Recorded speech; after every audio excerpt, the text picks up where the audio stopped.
and a half later, Ruto will also die. But my question is, Raila and Ruto, as you people are going your way, what are you leaving Kenyans into? If it is in Nyanza, there is no one Raila has prepared who can fit in his shoes. And if there are people who are going to suffer, they are Luos. Because all the people who follow Raila Odinga are hypocrites for their own stomachs. No one has a heart for the people.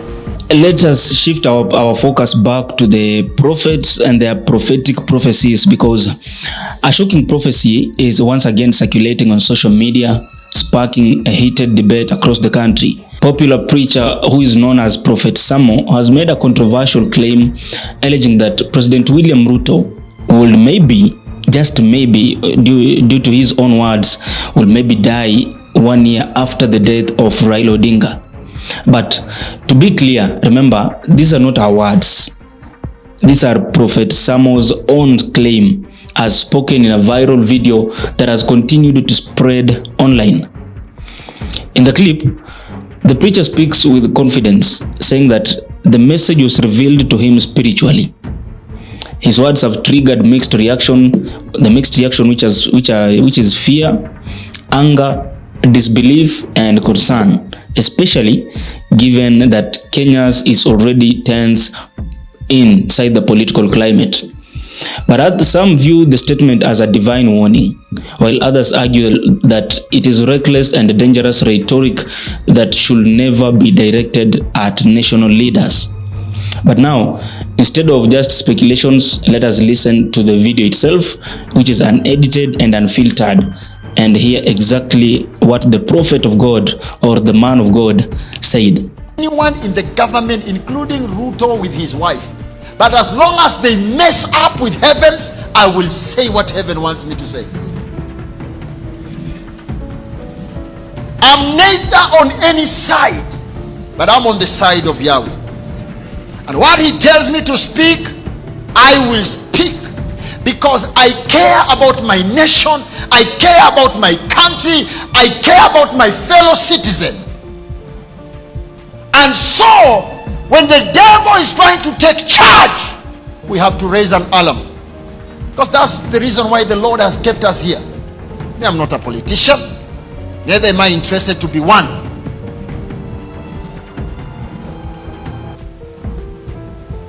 If I was interested with politics, then you will see me roaming around with them. Because even some have tried reaching me. I don't know how they get my contact, but they try to call me. But why should my answer is one. If you want to see me, come to church. Why should I meet you in an hotel? There is only one person who can command me to leave, and that is my God. If he tells me go, I will go. When he has not spoken, what am I coming to do with him? Tunakutana kufanya kazi gani? Biashara gani hiyo tuko nayo? Mimi biashara yangu ni maombi. Sio biashara kukutana wanasiasa. Na wakikuja hapa, wanakuja kama watoto wa Mungu. Si viongozi. Uongozi wao ni uko chini. Unless I know the kind of spirit you carry. We shall honor you, yes, but as a child of God. Because this place has the honor. And the honor is called Yeshua Messiah that we are serving here. So we need to pray for our nation, because things are not very good, but also I don't want to cheat you, they are very bad. I don't want to scare you. But I will tell you this as a prophet. When I was on the mountain, the Lord told me things that I will speak here. 2028, unless something happens, if something will not happen, watch me. You will attend the funeral of Raila, because he may not finish 2028. He will die unless something happens. The year 2028, Raila Amolo Odinga may die, or he will die, unless something happens. And he will not die because somebody has killed him. No, it is his fate of life. I spoke this thing when I was in Kisumu, but the network was very bad. People didn't get it. But 1 year and a half later, Ruto will also die.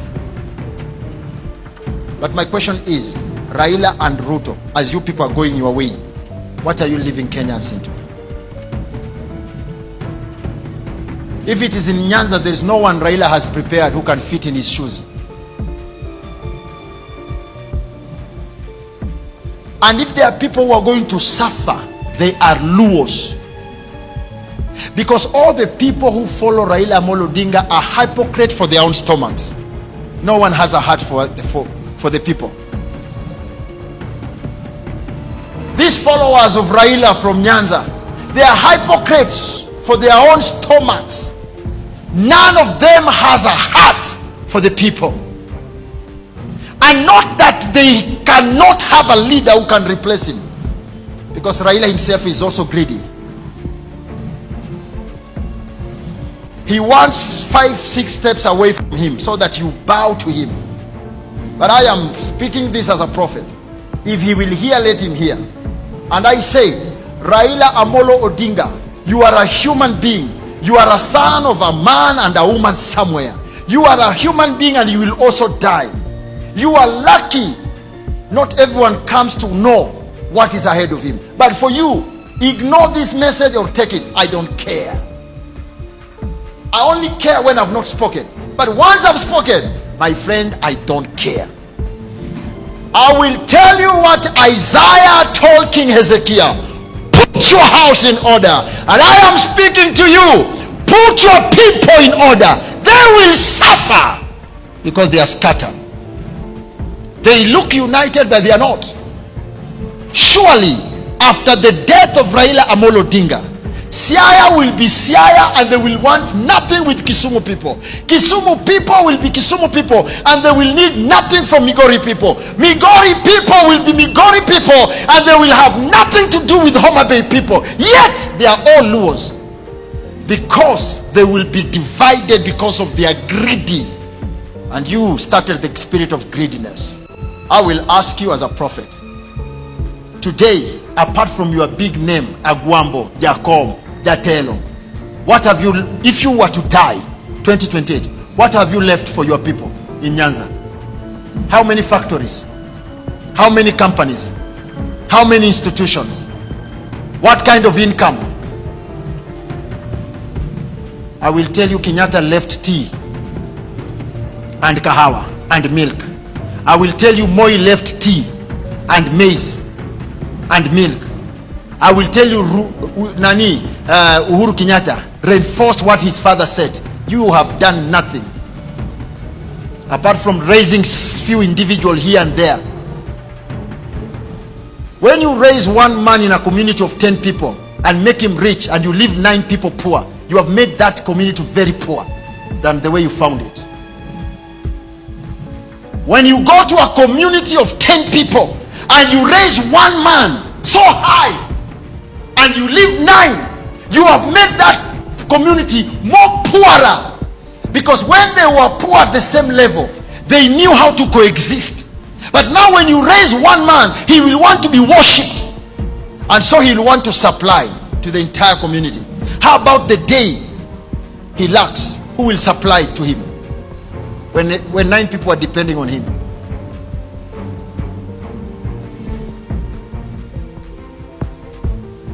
The generation of today, Raila Odinga, can call you a hero.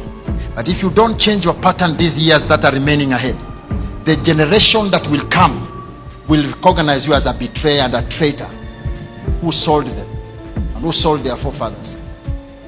Because you will die when you have left nothing for your people, nothing for your community. For William Samoei Ruto, hear the voice of God, and thus says the Lord, continue adopting more sons, continue adopting more people of the land. But here says the voice of the Lord, after 2028, you have only 18 months to live. You will meet your fate.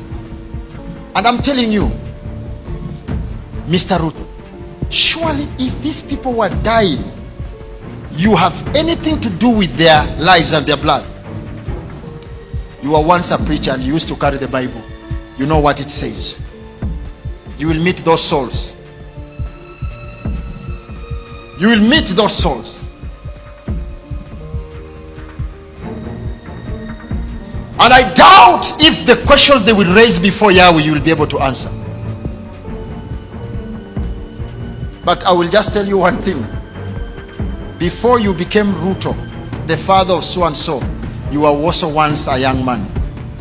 What do you think would have happened to you if the leaders of then would have adopted you? Do you think you would have reached where you have reached?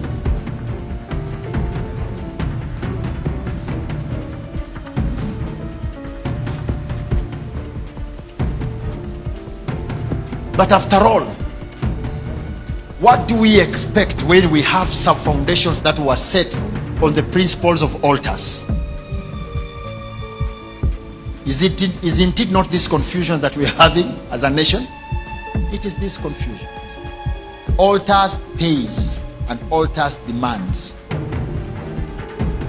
Devil will give you with the right hand, but take away with the left hand. The demands of the devil are too high. When you ask devil for one favor, he will accompany it with 1,000 returns.